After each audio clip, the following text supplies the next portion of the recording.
Hello बच्चों, कैसे हैं आप। मैं आपका मेंटर अरविंद आर्य आपका स्वागत करता हूं। आज हम पढ़ेंगे क्या सदिशों में परिणामी सदिश की दिशा को ज्ञात करना। ठीक है, क्या पढ़ेंगे? परिणामी सदिश की दिशा को ज्ञात करना। ठीक है, और परिणामी का परिमाण ज्ञात करना। परिणामी सदिश की दिशा एवं उसका परिमाण ज्ञात करना सीखेंगे आज हम। ठीक है, सो स्टार्ट करते हैं आज का सेशन बिना टाइम वेस्ट करे। तो देखिए, ये हमारा समांतर चतुर्भुज है, तो हमको क्या पढ़ना है? समांतर चतुर्भुज के नियम से। ठीक है, क्या पढ़ना है? समांतर चतुर्भुज के नियम से किसी सदिश की, यहां लिख देते हैं हेडिंग समांतर चतुर्भुज के नियम से, समांतर चतुर्भुज के नियम से परिणामी सदिश की का परिमाण, परिणामी सदिश का परिमाण, परिणामी सदिश का परिमाण एवं सदिश का परिमाण एवं दिशा ज्ञात करना। परिमाण एवं दिशा ज्ञात करना, परिमाण एवं दिशा ज्ञात करना, ये सीखेंगे आज हम। समांतर चतुर्भुज के नियम से परिणामी सदिश का परिमाण ज्ञात करना और दिशा ज्ञात करना। ठीक है, तो आपको ये समांतर चतुर्भुज है OACB। ठीक है, तो हम यहाँ पे क्या लिखेंगे? माना एक समांतर चतुर्भुज, माना एक समांतर चतुर्भुज, माना एक समांतर चतुर्भुज, ओके, माना एक समांतर चतुर्भुज OACB है। ठीक है, माना एक समांतर चतुर्भुज OACB है। ठीक है, जिसमें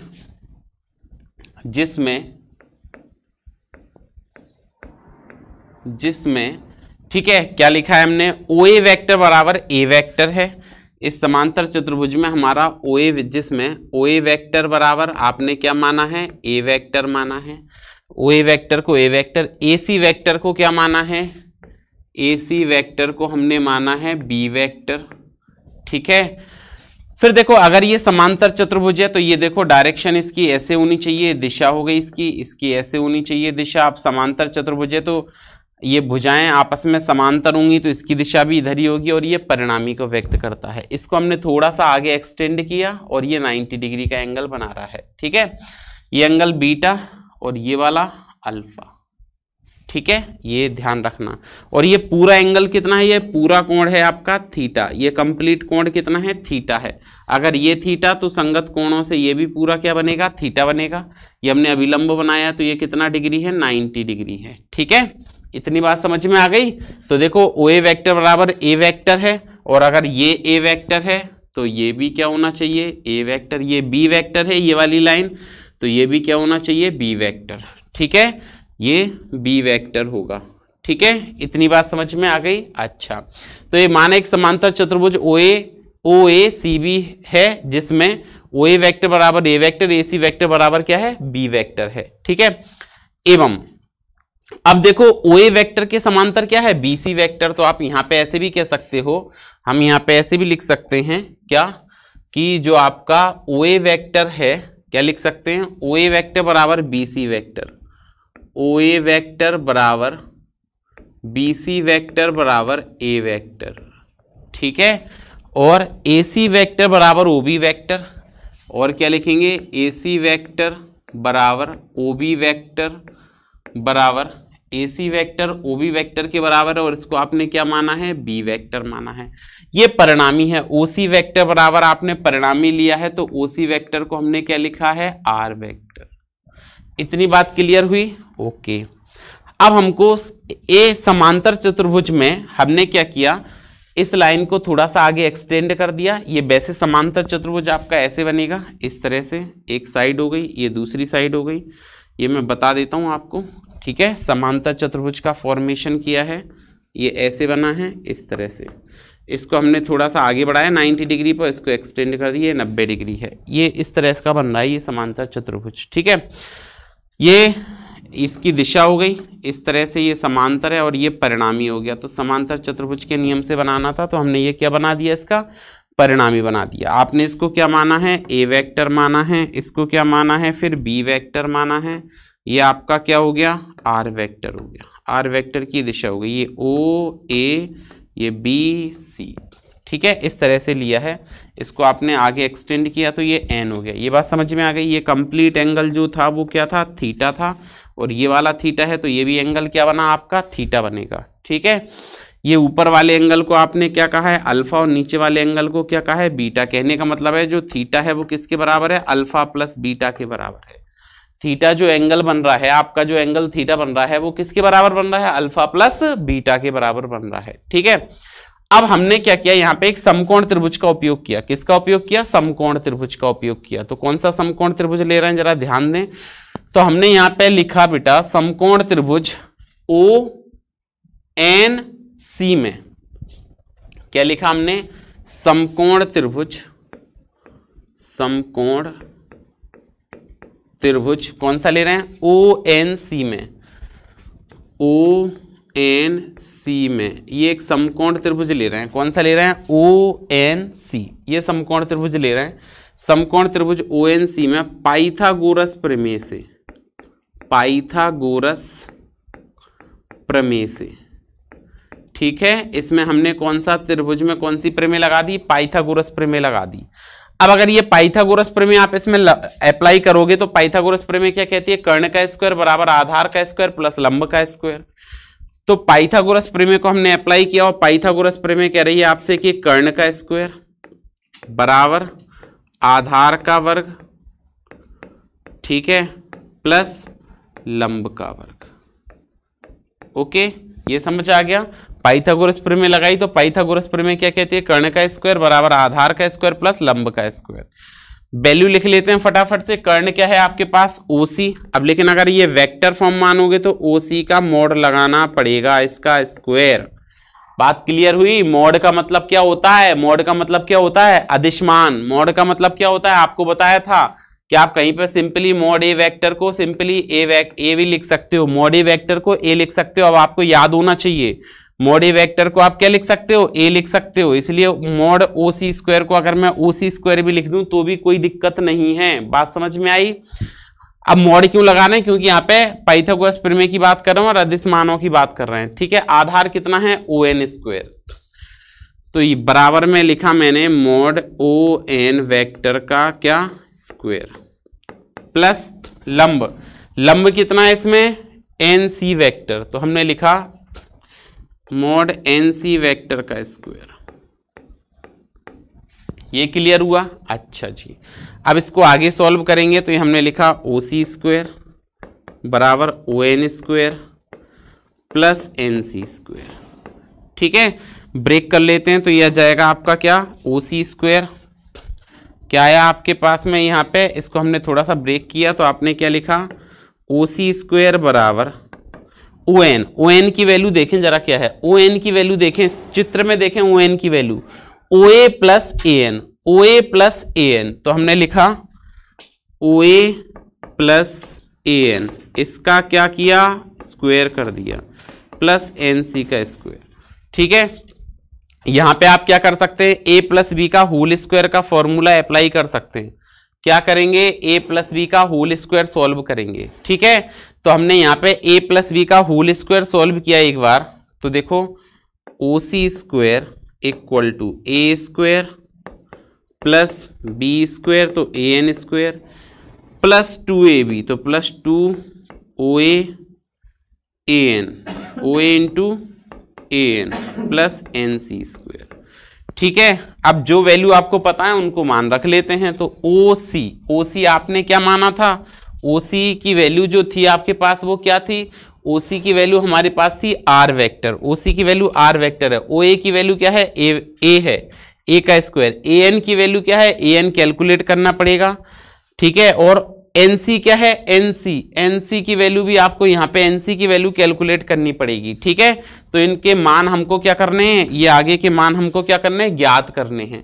तो आगे के मान हम यहाँ पे ज्ञात करना शुरू करते हैं। तो हमने क्या किया, यहाँ पे एक छोटा सा समकोण त्रिभुज बनाया। कौन सा हमने यहाँ पे लिखा समकोण त्रिभुज, समकोण त्रिभुज, कौन सा समकोण त्रिभुज ले रहे हैं, ANC में, समकोण त्रिभुज ANC में, ठीक है। क्योंकि हमें इसको कुछ वैल्यू हमको पता नहीं है, काय की वैल्यू पता नहीं है, तो एक तो AN की वैल्यू पता नहीं है, एक ANC की वैल्यू पता नहीं है, तो समकोण त्रिभुज ANC में, समकोण त्रिभुज में आपने पढ़ा है cos थीटा इक्वल टू क्या होता है, आधार बटे कर्ण, आधार बटे कर्ण। तो cos थीटा बराबर cos थीटा, थीटा के सामने वाली भुजा लंब कहलाती है, तो आधार क्या हो गया आपका AN वेक्टर, लंब क्या हो गया, आधार बटे कर्ण, सॉरी आधार बटे कर्ण, कर्ण इसके सामने वाली ये लंब है, ये आधार है, तो कर्ण क्या होगा आपका AC वेक्टर, तो मोड AC वेक्टर, ठीक है। वैल्यू रख लें सबकी, तो आपने यहाँ पे वैल्यू रखी, तो ये बना cos थीटा बराबर AN, AN को आप मोड निकालेंगे तो AN ही आएगा, और AC तो मोड B वेक्टर लिख सकते हैं आप, तो मोड AN वेक्टर अपॉन में mode B vector, B vector का मोड सॉल्व करें तो B आएगा, गुणा कर लें तो AN की वैल्यू क्या आ जाएगी, B cos थीटा, ठीक है। AN की वैल्यू आपको क्या मिल गई, B cos थीटा मिल गई, ये बात समझ में आ गई। अच्छा, AN की वैल्यू कैलकुलेट कर ली, अब हमको किसकी वैल्यू चाहिए, NC की वैल्यू चाहिए, NC की वैल्यू चाहिए तो हमने एक और फॉर्मूला लगाया, कौन सा, साइन थीटा, कौन सा फॉर्मूला लगाया, साइन थीटा, साइन थीटा बराबर क्या होता है, लंब बटे कर्ण, साइन थीटा का सूत्र क्या होता है, लंब बटे कर्ण, तो साइन थीटा का फॉर्मूला लगा दिया हमने यहाँ पे, कौन सा लगा दिया, लंब बटे कर्ण, तो हमने यहाँ पे साइन थीटा का फॉर्मूला लगाया, तो ध्यान दें साइन थीटा का फॉर्मूला लगाया आपने लंब बटे कर्ण, तो हमने यहाँ पे लिखा साइन थीटा बराबर लंब बटे कर्ण। अब उस त्रिभुज को देखें ध्यान से, लंब क्या है उसमें, लंब है NC, लंब क्या है NC, मोड NC का अपॉन लंब बटे कर्ण, कर्ण क्या है AC, तो मोड AC वेक्टर। NC की वैल्यू आपको चाहिए, मोड निकालेंगे तो अदिश मान आता है, AC क्या है आपके पास में, B वेक्टर है, तो mode B vector, B vector को आप सिंपली सॉल्व करेंगे तो B आएगा, तो हमने लिख दिया NC upon B, NC upon B, B का इधर गुणा करें तो NC का मान क्या आ जाएगा आपके पास में, B साइन थीटा, क्या जाएगा, B साइन थीटा, ये बात समझ में आ गई। मान रख लेते हैं OC किसके इक्वल है, R के इक्वल है, तो R² बराबर OA को आपने क्या कहा है, OA को A वेक्टर कहा था, लेकिन स्क्वायर है तो A आ जाएगा, तो A² प्लस AN को आप क्या लिखेंगे, B cos थीटा, AN को क्या लिखेंगे, B cos थीटा का स्क्वायर प्लस 2 OA क्या है, फिर से OA क्या है, A है, और AN क्या है, AN क्या है, B cos थीटा, तो यहां पे हमने लिख दिया B cos theta plus NC की वैल्यू क्या है, B साइन थीटा का स्क्वायर, ठीक है। बड़ा इंपॉर्टेंट फॉर्मूला है ये, ध्यान रखें।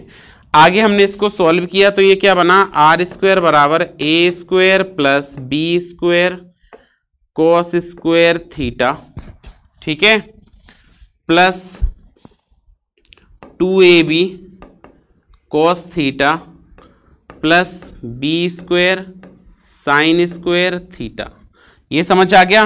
अच्छा, अब आप ध्यान दें दोनों में से, एक ये वाला टर्म और एक ये वाला टर्म, ये दो टर्म है आपके पास, एक तो ये टर्म है और एक ये टर्म है, क्या कॉमन है दोनों में से, B² कॉमन है, क्या कॉमन है दोनों में से, B² कॉमन है, और B² कॉमन है तो आप क्या लिखेंगे, यहाँ पे आप लिखेंगे R² बराबर A² प्लस B² आपने कॉमन निकाला तो ये क्या बन गया, cos square theta plus sine square theta, ठीक है, plus 2AB cos theta, 2AB cos theta, ये क्लियर हुआ। ओके, तो R की वैल्यू, अब ये cos square theta plus sine square theta आपने 10th में पढ़ा है, क्या होता है 1, cos square theta plus sine square theta क्या होता है 1, और अगर ये 1 होता है तो आपके पास जो फॉर्मूला रहा वो क्या रह गया, ये आपके पास केवल इतना ही फॉर्मूला बचा, क्या बचा, अगर ये 1 होता है तो ये बचा R बराबर R² बराबर A² plus B² plus 2AB cos theta. कहने का मतलब है आपका रिजल्टेंट क्या आ गया, परिणामी आ गया R बराबर रूट में A square plus B square plus 2ab cos theta, ये किसी भी सदिश का परिणामी ज्ञात करने का फॉर्मूला होता है। ये काय का फॉर्मूला है? किसी भी सदिश का परिणामी ज्ञात करने का। एक बार मेरे साथ बोलें क्या होता है? आर इक्वल टू रूट में A square plus B square plus 2ab cos theta. कई बुक्स में ये आर की जगह ए बी की जगह में पी क्यू मान लूं तो ये फॉर्मूला कुछ ऐसे बन जाएगा, उससे कोई प्रॉब्लम थोड़ी है। P square plus Q square plus 2pq cos theta, क्या दिक्कत है इसमें? ऐसे भी मान सकता हूं मैं, आर बराबर under root P square plus Q square plus 2pq cos theta. आप ऐसे भी बना सकते हैं इस फॉर्मूले को, ए भी मान लें पी क्यू मान लें, क्या फर्क पड़ना है उससे। बट इंपॉर्टेंट फॉर्मूला है इसको। एक बार मैं और दोबारा से आपको रिवाइज करवाता हूं, दोबारा से बताता हूं, ध्यान दें जरा एक बार। देखिए ये था समांतर चतुर्भुज के नियम से परिणामी सदिश का परिमाण एवं दिशा ज्ञात करना। कौन से नियम से? समांतर चतुर्भुज के नियम से परिणामी सदिश का परिमाण ज्ञात करना है और दिशा ज्ञात करनी है। तो माना एक समांतर चतुर्भुज हो गया, कौन सा? OACB, जिसमें OA वेक्टर बराबर है आपका BC वेक्टर के और AC वेक्टर बराबर है OB वेक्टर के। ठीक है, तो इसको A वेक्टर इसको B वेक्टर माना है और ये परिणामी हो गया इसका। ये किसके बराबर है? R vector. एक बात ध्यान रखें, जब भी समांतर चतुर्भुज या त्रिभुज के नियम की बात आए तो ये कंडीशन जरूर फॉलो होगी, आर वेक्टर बराबर ए वेक्टर प्लस बी वेक्टर। कहीं ऐसा लिखा मिल जाता है, इसका मतलब आपको ये याद रखना है कि समांतर चतुर्भुज के या त्रिभुज के नियम का क्या करता है? पालन करता है। किसका पालन करता है? समांतर चतुर्भुज के नियम का पालन करता है या त्रिभुज के नियम का पालन करता है। ठीक है, अब हमने क्या किया? ये पूरा एक समकोण त्रिभुज बन रहा था, कौन सा? ONC। एक समकोण त्रिभुज बनाया, कौन सा? ONC। तो समकोण त्रिभुज ONC में पाइथागोरस प्रमेय से, पाइथागोरस प्रमेय लगाओगे तो वो क्या कहेगा? कर्ण का स्क्वायर। तो ये कर्ण हो गया इसका। किसका स्क्वायर? कर्ण का स्क्वायर। तो हमने लिखा OC स्क्वायर। तो कर्ण का स्क्वायर बराबर आधार का स्क्वायर प्लस लंब का स्क्वायर, लंब का स्क्वायर। तो आधार क्या हो गया आपके पास? ON, और लंब क्या हो गया? NC। ON को आप दो भाग में ब्रेक करेंगे तो OA प्लस AN बनेगा, तो OA प्लस AN लिख दिया, OA प्लस AN लिख दिया। अब यहाँ पे स्क्वायर है तो हमेशा ध्यान रखना, जब भी स्क्वायर हो तो मॉड की बात कर रहे हैं हम, यहाँ पे पाइथागोरस प्रमेय लगा रहे हैं तो यहाँ पे किसकी बात कर रहे हैं हम? अदिश मान की बात कर रहे हैं। तो मॉड OC का स्क्वायर है तो सिंपली OC स्क्वायर लिख सकते हैं, ON square plus NC square. ON को हमने ब्रेक कर दिया किसमें? OA प्लस AN में। तो ON को हमने ब्रेक कर दिया OA प्लस AN का whole square. A plus B का होल स्क्वायर लगाइए यहाँ पे, A square plus B square plus 2AB, A square plus B square plus 2AB into NC square. अब कुछ बातों का और ध्यान दीजिए आप। ठीक है, यहां पर देखिए क्या बना, ये बन गया आपके पास में। यहां पे हमको OC का मान पता है, R स्क्वायर है, OA का मान पता है, A स्क्वायर है, AN का मान पता नहीं है, तो कोई बात नहीं, हमने एक समकोण त्रिभुज ले लिया। कौन सा लिया?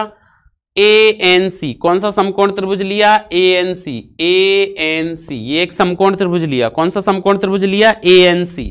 ठीक है, तो अब अगर आपने ANC समकोण त्रिभुज लिया तो cos थीटा बराबर आधार बटे कर्ण, थीटा के सामने वाली भुजा लंब कहलाती है, तो आधार क्या हो जाएगा आपके पास? AN, और कर्ण क्या हो गया? AC।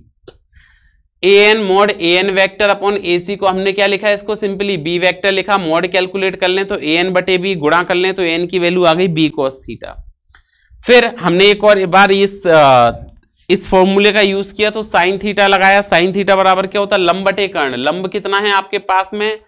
NC, और कर्ण कितना है? AC। AC को फिर से B vector, mod B vector को B लिख सकते हैं आप, गुणा कर दिया तो B साइन थीटा। तो देखिए वैल्यू रखते हैं तो R स्क्वायर बराबर A स्क्वायर, AN का मान कितना है? B cos थीटा का स्क्वायर, 2OA, OA A है और AN क्या है? B cos थीटा, और NC क्या है? B साइन थीटा का स्क्वायर।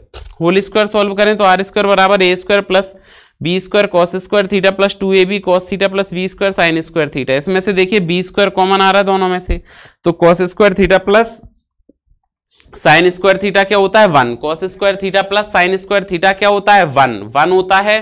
तो हमने ये यहाँ पे इसकी वैल्यू 1 कर दी वैल्यू, तो ये क्या बना? R स्क्वायर बराबर A square plus B square plus 2AB cos theta. ठीक है, आप चाहें तो इसका रूट सॉल्व करें तो ये R इक्वल टू रूट में A square plus B square plus 2AB cos theta, और P क्यूब में लिखा रहता है कई बुक्स में, तो आपका फॉर्मूला आ जाएगा R बराबर रूट में P square plus Q square plus 2PQ cos theta. ये किसका फॉर्मूला आ गया? परिणामी सदिश का ज्ञात करना, परिणामी सदिश को ज्ञात करने का सूत्र आ गया। ये ऐसे हम किसको ज्ञात कर सकते हैं, इसमें परिणामी सदिश को ज्ञात कर सकते हैं। बात क्लियर हुई क्या?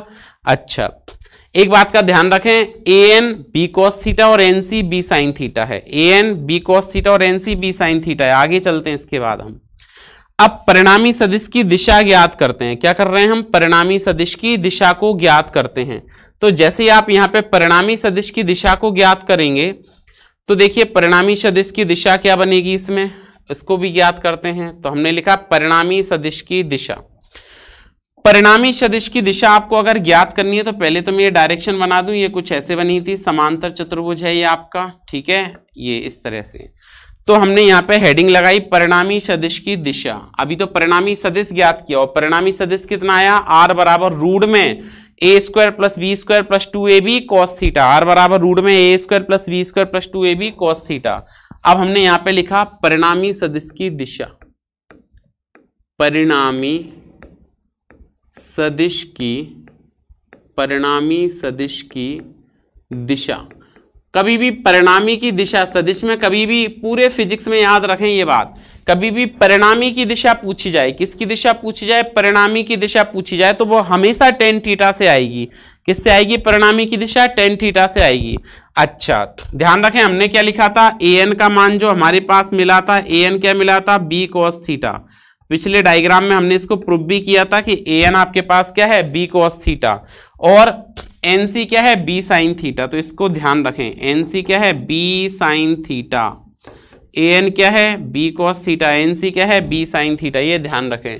तो परिणामी सदिश की दिशा, परिणामी सदिश की दिशा ज्ञात करनी है, मतलब हमको क्या करना है, ये एंगल बीटा ज्ञात करना है। कौन सा एंगल ज्ञात करना है, ये बीटा ज्ञात करना है। अगर आप ये बीटा को ज्ञात करना चाहते हैं तो ये वाला त्रिभुज लिया हमने, ये कंप्लीट त्रिभुज लिया, समकोण त्रिभुज ONC में, ठीक है। फिर से कौन सा त्रिभुज लिया, ONC। तो हमने लिखा समकोण त्रिभुज, समकोण त्रिभुज ONC में। ONC त्रिभुज की बात करते हैं। समकोण त्रिभुज कौन सा लिया, ONC। तो समकोण त्रिभुज ONC में क्या पढ़ा हमने, tan बीटा। कौन सा फॉर्मूला पढ़ेंगे, tan बीटा। तो हमने लिखा ONC में tan बीटा बराबर, फॉर्मूला बोले tan बीटा का, लंब बटे आधार, लंब बटे आधार। लंब देखें कितना है इस त्रिभुज का, तो ये कोण के सामने वाली भुजा tan बीटा। कौन सा कोण बन रहा है, ये वाला त्रिभुज ले रहे हैं, ये छोटा वाला, ध्यान रखना। आप बड़ा वाला सोचो, नहीं नहीं, ये वाला त्रिभुज ले रहे हैं, ये इतना, ठीक है। तो एंगल कितना बना आपके पास में, बीटा। तो tan बीटा बराबर लंब, लंब कितना है आपके पास में, लंब कोण के सामने वाली भुजा, लंब मोड NC, ठीक है, लंब बटे आधार, आधार कितना है ON, ठीक है। तो यहां पर देखो क्या आएगा, tan beta is equal to आ जाएगा formula, tan beta equal to mod निकालेंगे NC का, NC अपॉन ON। ON को आप क्या लिख सकते हैं, OA plus AN, OA plus AN। तो यहां से देखें आप, tan बीटा आपके पास क्या बना, NC, NC मतलब कितना, NC का मतलब कितना, B साइन थीटा, NC का मतलब कितना, B sine theta divided by, NC का मतलब कितना, B sine theta divided by OA। OA कितना है आपके पास में, A, और प्लस AN कितना है, AN है B cos theta, B cos theta. तो tan बीटा का फॉर्मूला बन गया B sign theta upon A plus B cos theta. क्या बना, B साइन थीटा। अगर परिणामी की दिशा ज्ञात करनी है तो कैसे आएगी, B sign theta upon A plus B cos theta से। अच्छा, अब आप ये बात समझ पा रहे हैं, ठीक है। tan बीटा आपके पास क्या आया, B sign theta upon A plus B cos theta, okay, ठीक है। अब हमें इसमें थोड़ा सा आगे देखना है कि अगर ये एंगल कितना है, ये वाला कोण आपके पास बीटा है, तो हमने पढ़ा था, बताया था आपको कि ये वाला कोण आपने अल्फा मानना है। ये बीटा हो गया तो ये क्या हो गया, अल्फा आ गया, ठीक है ना। ये बीटा है तो दूसरा वाला क्या आ गया, अल्फा आ गया।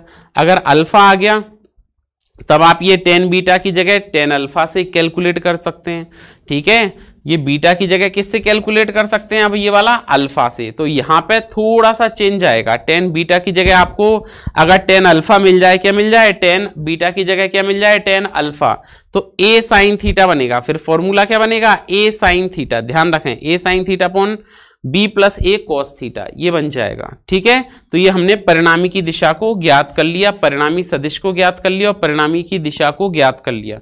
परिणामी सदिश क्या है आपके पास में, आर बराबर रूट में क्या बना, A square plus B square plus 2ab cos theta. दोनों ही बड़े ही इंपॉर्टेंट फॉर्मूले हैं, याद रखें आप। ठीक है, दोनों सूत्र ही, दोनों फॉर्मूले बड़े इंपॉर्टेंट हैं, इसलिए इन फॉर्मूले को आप क्या करें, याद कर लें अच्छे से। ठीक है, ये बात आपके पास क्लियर हुई। ओके, ठीक है, आप चाहें तो देखो यहां से भी कैलकुलेट कर सकते हैं। 90 ए थीटा है, 90 माइनस थीटा हो जाएगा, 90 माइनस थीटा। और अगर ये 90 माइनस थीटा हो गया, ये इतना समझ आ गया। अगर मैं इस पूरे त्रिभुज को देखूं पूरे को, तो ये पूरा थीटा है, ये क्या है 90 है, तो ये वाला क्या बन जाएगा 90 माइनस थीटा बन जाएगा कंप्लीटली। ठीक है, तो आप उससे भी कैलकुलेट कर सकते हैं tan अल्फा को।